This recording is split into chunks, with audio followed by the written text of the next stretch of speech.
Right ఇక టాలీవుడ్ ప్రముఖుల ఇళ్లలో సోదాలు కొనసాగుతున్నాయి. ఎస్వీసీ మైత్రి మ్యాంగో సంస్థలో ముమ్మర తనిఖీలు జరుగుతున్నాయి.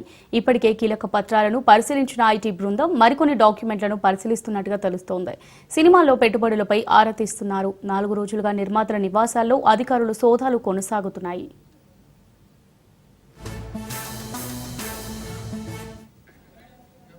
మరోవైపు టాలీవుడ్ ప్రముఖ నిర్మాత దిల్ రాజు ఇంట్లో ఐటీ సోదాలు ముగిశాయి. 3 రోజుల పాటు ఐటీ అధికారులు ఆయన ఇల్లు ఆఫీసులో తనిఖీలు చేశారు. దిల్ రాజుతో పాటు ఆయన సోదరుడు సురేష్, కూతురు హన్షితారెడ్డి బంధువుల నివాసాల్లోనూ ఐటీ అధికారులు తనిఖీలు నిర్వహించారు. సోదాల నేపథ్యంలో ఆయన తల్లి అస్వస్థతకు గురికాగా ఆసుపత్రికి తరలించారు.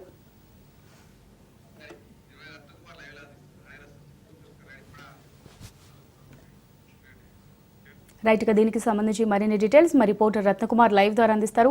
రత్నకుమార్,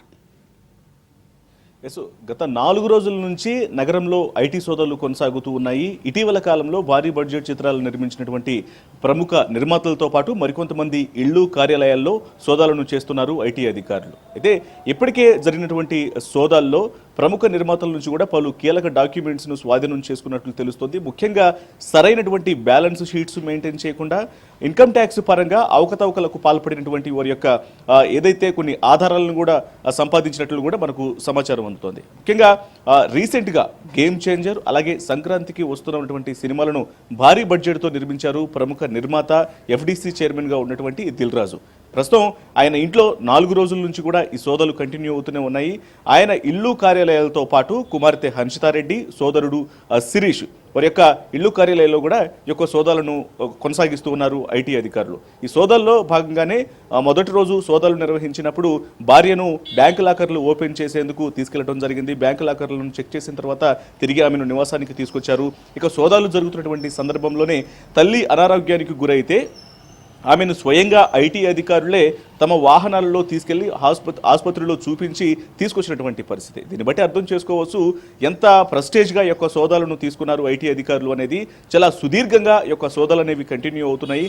4 రోజుల నుంచి కూడా అనేక కీలక డాక్యుమెంట్స్ను స్వాధీనం చేసుకున్నట్లు తెలుస్తుంది. ముఖ్యంగా ఇన్కమ్ ట్యాక్స్లలో చూపించకుండా వీళ్ళు ఏవైతే కొన్ని ఆర్నమెంట్స్ అలాగే నగదును కూడా సీజ్ చేసినట్లు ఇప్పటికే మనకు సమాచారం అందుతోంది.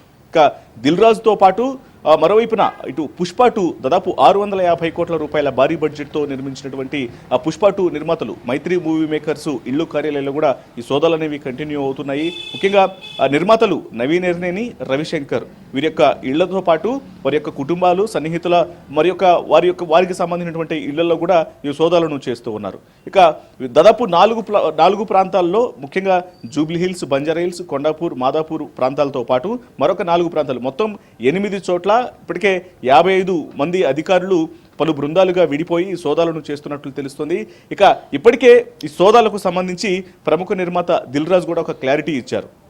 జరుగుతున్నటువంటి సోదాలకు సంబంధించి సోదాలు ముగిసిన వెంటనే తాను మీడియాతో మాట్లాడేందుకు కూడా సిద్ధంగా ఉన్నారు. సోదాలు ఇవాళ మధ్యాహ్నం వరకు కంప్లీట్ అవుతున్నటువంటి సమాచారం అయితే అందుతోంది. కాబట్టి ఈ యొక్క సోదాలు ముగిసిన వెంటనే ఆయన మీడియా ముందుకు వచ్చి జరిగినటువంటి సోదాలు ఏ రకంగా జరిగాయి, 4 రోజుల పాటు చేసినటువంటి సోదాల్లో ఏ ఎవిడెన్స్ను కలెక్ట్ చేసుకోవడం జరిగింది, ఏ ఆధారాలను ఐటీ అధికారులు సంపాదించారు, ఏ డాక్యుమెంట్స్ను సీజ్ చేయడం జరిగింది, దీనికి సంబంధించినటువంటి పూర్తి వివరాలను కూడా దిల్ రాజు అందించేటువంటి అవకాశాలు ఉన్నాయి. ఇక మరోవైపు దిల్ రాజుతో పాటు మిగతా వారి ఇళ్లలో కూడా సోదాలు అనేవి కంటిన్యూ అవుతున్నాయి. కాబట్టి ముఖ్యంగా ఇటు మైత్రి మూవీ మేకర్స్కు సంబంధించినటువంటి నిర్మాతలతో పాటు అభిషేక్ అగర్వాల్ అనేటువంటి మరొక నిర్మాత, రంగయ్య అనేటువంటి మరొక ఫినాన్షియర్ వీళ్ళ యొక్క ఇళ్ళు కార్యాలయాల పాటు కూడా సోదాలు నిర్వహించడం జరిగింది. ఇక మరోవైపు మ్యాంగో సంస్థలలో ముఖ్యంగా డిజిటల్ రంగంలో కొంత ముందుకు వెళ్తున్నటువంటి ఎర్రపతనేని రామకృష్ణ అలియాస్ రామ్, ప్రముఖ సింగర్ సునీత భర్త ఆయన, సో వారి యొక్క మ్యాంగో సంస్థల్లో కూడా ఈ యొక్క సోదాలను నిర్వహించడం జరిగింది. ఈ యొక్క 4 రోజుల పాటు జరిగినటువంటి ఆ సోదాల్లోనే వీరు ఏవైతే 1-to-1 జరిగినటువంటి ట్రాన్సాక్షన్స్ ఏవైతే ఉంటాయో వాళ్ళ యొక్క వ్యక్తిగత ఖాతాల నుంచి కావచ్చు, లేకపోతే కంపెనీల యొక్క అకౌంట్స్ నుంచి వాళ్ళ యొక్క ఖాతాల నుంచి ట్రాన్స్ఫర్ అయినటువంటి అమౌంట్స్. ఎందుకంటే పుష్ప 2 సినిమాని ఇటు మైత్రి మూవీ మేకర్స్ 650 కోట్ల రూపాయల బడ్జెట్ పెట్టి తీస్తే రిటర్న్స్ అనేవి చాలా భారీగా చూపించారు. 1700 కోట్ల రూపాయలు పైగానే వరల్డ్ వైడ్గా ఆదాయం అనేది వచ్చింది. అంటే రిటర్న్స్ అనేవి వచ్చాయి, అంత వసూళ్లకు కలెక్ట్ చేసింది అనేటువంటి విషయాన్ని కూడా మైత్రి మూవీ మేకర్సే చెప్పారు కాబట్టి మరి వీటన్నిటికీ సంబంధించి కూడా ట్యాక్స్ అనేవి ప్రాపర్గా చెల్లించారా లేదా అనే దానికి సంబంధించినటువంటి చెల్లింపుల మొత్తాన్ని కూడా చెక్ చేస్తూ ఉన్నారు. అలాగే గేమ్ చేంజర్ మూవీకి సంబంధించి అలాగే సంక్రాంతికి వస్తున్నటువంటి సినిమాలకు సంబంధించి ఇటు ఎస్విసి బ్యానర్లో శ్రీ వెంకటేశ్వర క్రియేషన్స్ బ్యానర్లో దిల్ రాజు ఆయన యొక్క సోదరుడు శిరీష్ ఇద్దరు కలిసి దాదాపు 500 కోట్ల రూపాయల పైగానే ఈ రెండు సినిమాలకు బడ్జెట్ను కేటాయించడం జరిగింది.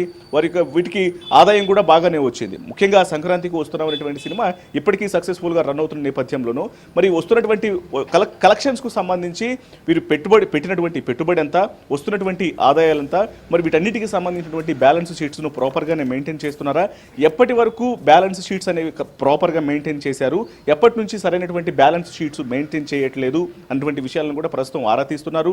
ఇక మరోవైపున చెల్లింపులకు సంబంధించి ఇటు ఆ కంపెనీల అకౌంట్లకు కావచ్చు లేకపోతే వ్యక్తిగత ఖాతాలకు కావచ్చు జరుగుతున్నటువంటి చెల్లింపుల విషయంలో కూడా పూర్తిగా ఆరా తీస్తూ అవసరమైతే వారిని ఎదురుగానే కూర్చోబెట్టి మొత్తం అన్ని రకాల డాక్యుమెంట్స్ మొత్తాన్ని కూడా ప్రస్తుతానికి సోదా చేస్తున్నటువంటి పరిస్థితి కనిపిస్తుంది. ఇక ఇవాళ సాయంత్రం వరకు కూడా ఈ యొక్క సోదాలు జరిగే అవకాశాలు ఉన్నట్లు కూడా మనకు సమాచారం అందుతోంది. Thanks for the updates Ratnakumar.